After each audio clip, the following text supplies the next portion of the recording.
Before felling any trees, find out which environmental regulations apply and make sure that you have the necessary permits.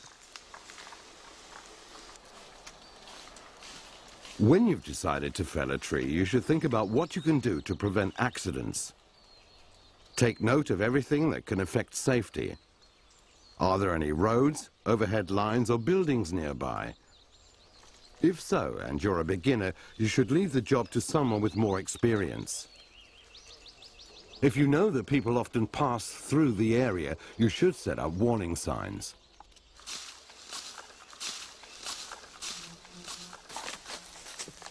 Assess the tree and take note of the various factors that can affect the felling. Is the tree leaning? Which way is the wind blowing?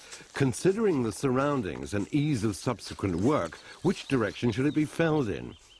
Make sure that there are no people within the safety radius, which is at least twice the length of the tree that you intend to fell.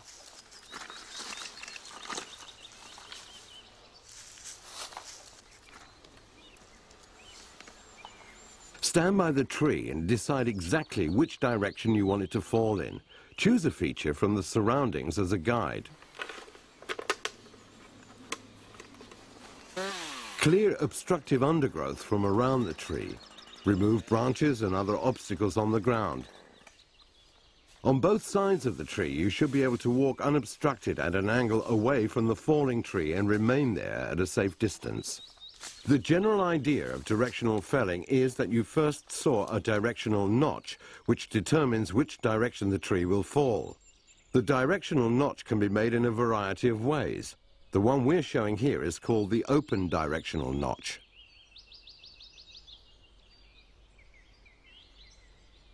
Firstly, you make a top cut into the stem at an angle of about 60 degrees. Saw to a depth of about 20 to 25% of the tree's diameter. Then make a horizontal undercut to meet the top cut. Next, you saw a horizontal felling cut slightly above the level of the undercut. It's important that you stop sawing just before you reach the directional notch, leaving what is called a hinge. The hinge guides the tree as it falls.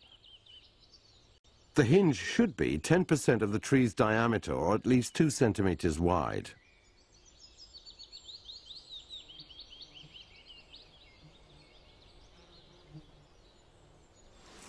How you use the saw when felling is decided in part by the thickness of the tree. First, let's look at what you do when the bar is longer than the diameter of the tree.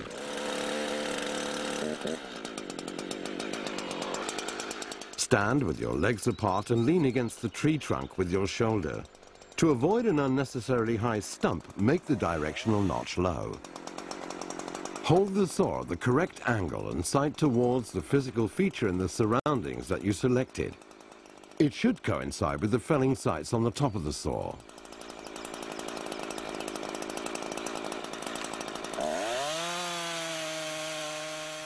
Give the saw full throttle and start sawing. From time to time, check that you're keeping the correct angle and direction.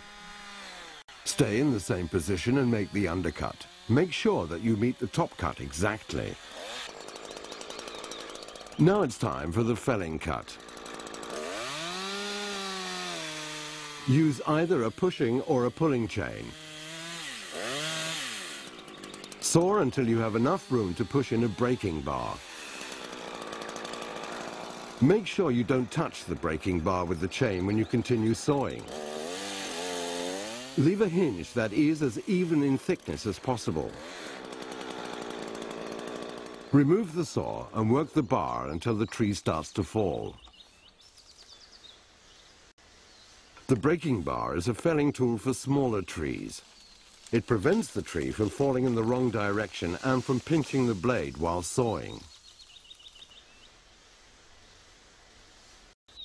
If you're not used to using a chainsaw, we recommend that you first get acquainted with the saw by practicing a while on a suitable log. There are some basic rules for using a chainsaw. Hold it firmly in both handles and hold your thumbs and fingers right around the handles. Make sure you hold your left thumb under the front handle to reduce the force of a possible kickback. It's good to have respect for the saw, but don't be afraid of it. If you hold it close to your body, it won't feel as heavy, and you'll be more balanced and in better control of the saw. For the best balance, stand with your feet apart.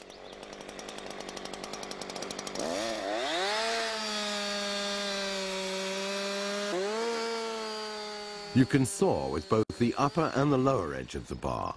When using the lower edge, you're sawing with the pulling chain, which means that the chain pulls the saw away from you.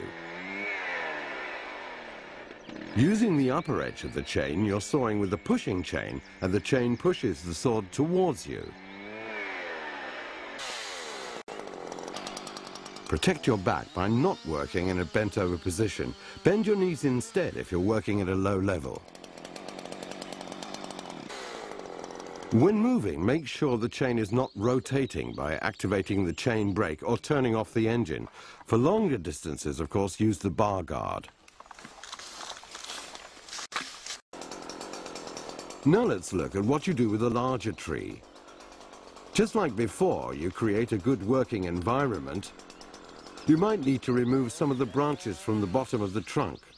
The safest way to do this is with the pulling chain, moving from above downwards. Use the trunk as a protection between you and the saw. Never prune higher than shoulder height. If the tree has buttress roots, it may be easier if you remove them.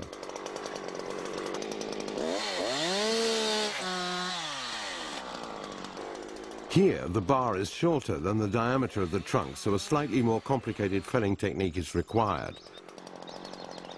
If you're not particularly experienced, it's wise to have somebody with you who is. As the bar doesn't reach through the trunk, you have to complete the directional notch from the other side. Make sure that the new cuts meet up with the old ones as closely as possible.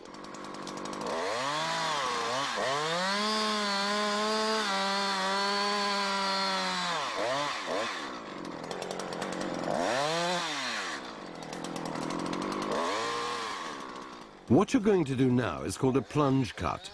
With full throttle, start by inserting the lower part of the bar nose into the trunk, just behind the intended hinge.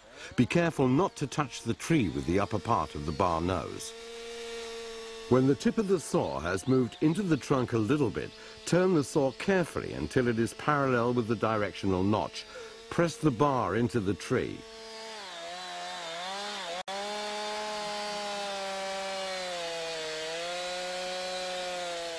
Then saw away from the hinge a small distance, approximately the width of the bar. This is to prevent you from sawing into the hinge when you turn the saw around. Saw carefully around the trunk.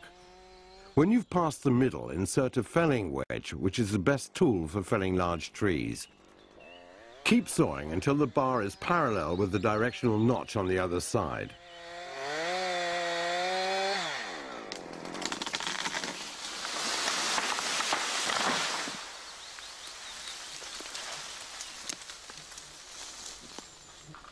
If the tree has rot damage, you have to be very careful and preferably get help from an experienced person if you're not that skilled yourself. If the trunk looks damaged or abnormal, there may be a rot problem. The rotten section of the tree is miscolored and feels spongy. As rot weakens the tree, you have to make the hinge bigger to get the tree to fall safely. You should also get assistance from someone with experience if the tree gets stuck in another tree on the way down. Don't leave the tree unguarded if you have to call for help.